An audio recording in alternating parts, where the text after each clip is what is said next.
Hello friends, இன்றைக்கி நம்ம என்ன டாபிக் பார்க்க போகிறோம்னா 6th டேர்ம் 2 இயல் 1 இணை எழுத்துக்கள். சரி, இந்த இணை எழுத்துக்கள்னால் என்ன? சில எழுத்துக்களுக்கு இடையே ஒலிக்கும் முயற்சி, பிறக்கும் இடம் ஆகியவற்றில் ஒரு ஒற்றுமை உண்டு. அவ்வாறு ஒற்றுமை உள்ள எழுத்துக்கள் இணை எழுத்துக்கள் எனப்படும். சரி, எது இணை எழுத்துக்கள்? 6 வல்லின மெய்யெழுத்தும் 6 மெல்லின எழுத்துக்களுக்கு இணை எழுத்துக்கள். அதே மாதிரி மெல்லின மெய்யை அடித்து பெரும்பாலும் அதன் இனமாகிய வல்லின எழுத்து வரும். அதுதான் இங்கே எழுதியிருக்கேன். அப்படியே இது வல்லின எழுத்து கசட தவிர.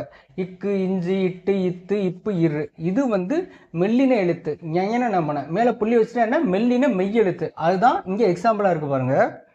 இது திங்கள், மஞ்சள், மண்டபம், சந்தனம், அம்பு, தென்றல். இப்போ இந்த இங்குங்கிறது என்னது? மெல்லின மெய்யெழுத்து. காங்கிறது வல்லின எழுத்து. அதுதான் இங்கே கொடுத்துருக்காங்க. மெல்லின மெய்யை அடித்து பெரும்பாலும் அதன் இனமாகிய வல்லின எழுத்து வரும்.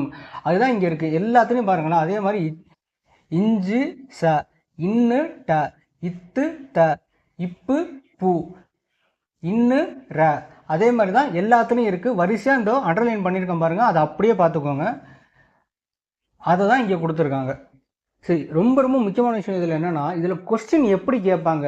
ஒன்றுமே இல்லை. கொஸ்டின் எப்படி கேட்பாங்கன்னா, திங்கள், மஞ்சள், மண்டபம் அப்படின்னு கொடுத்துட்டு கடைசியாக வேறு ஏதாவது ஒரு வார்த்தையை கொடுத்துருவாங்க. பொருந்தாவற்றை கேட்டுருவாங்க. நம்ம இப்போ இந்த கான்செப்டை கிளியராக படிச்சிருந்தா தான் அந்த எழுத்தை பார்த்துட்டு, ஓ இது இணை எழுத்துக்களில் இருக்குது, மீதி ஒன்று வேறதோ அப்படிங்கிறத நம்ம கண்டுபிடிக்க முடியும். ஸோ கான்செப்டை கிளியராக பார்த்துக்கோங்க. இதுதான் கான்செப்ட். மெய் எழுத்துக்களில் இணை எழுத்துக்கள் எப்படி இருக்குன்னு பார்த்தோம்னா, இப்போ நம்ம உயிர் எழுத்துக்களில் இணை எழுத்துக்கள் எப்படி இருக்கும் அப்படிங்கிறத பார்க்கலாம். இடையின எழுத்துக்களை நம்ம கடைசியாக பார்க்கலாம். இப்போது உயிரெழுத்துக்களில் இணை எழுத்துக்கள் எப்படி இருக்கும்? குறிலுக்கு நெடிலும் நெடிலுக்கு குறிலும் இருக்கும். அதான் இங்கே இருக்க பாருங்க. குறிலுக்கு நெடில் அ ஆ, இ இ, உ உ, ஏ ஏ, ஓ ஓ. அதே மாதிரி குறிலெழுத்து இல்லாத ஐ என்னும் எழுத்துக்கு ஈ என்பது இணை எழுத்து. இது மட்டும்தான் அதில் டிஃப்ரென்ஸாக இருக்கும். அவு என்னும் எழுத்துக்கு ஊ என்பது இணை எழுத்து. இது ரெண்டும் மட்டும்தான் அதில் டிஃப்ரென்ஷியேட்டாக இருக்கும். மீது எல்லாமே அது ஒரே மாதிரி தான் இருக்கும். இப்போது இங்கே பாருங்கள்.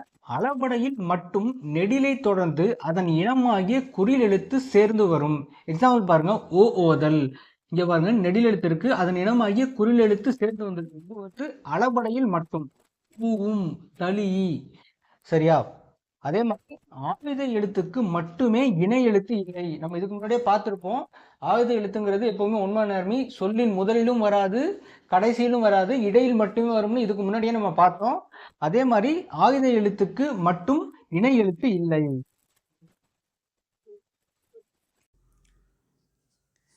இடையின எழுத்துக்கள் 6ம் ஒரே இனமாகும். எரள, வளல, இய்யு, இரு, இல்லு, இவ்வு, இல்லு, இல்லு. இது ஒரே இனமாகும். இதற்கு இணை எழுத்து இதுக்குள்ளே தான் இருக்கும். இப்போது ஒரு எக்ஸாம்பிளோட பார்க்கலாமா? மலர். இப்போது இந்த எழுத்தை பாருங்களேன், இந்த சொல்ல பாருங்களேன்.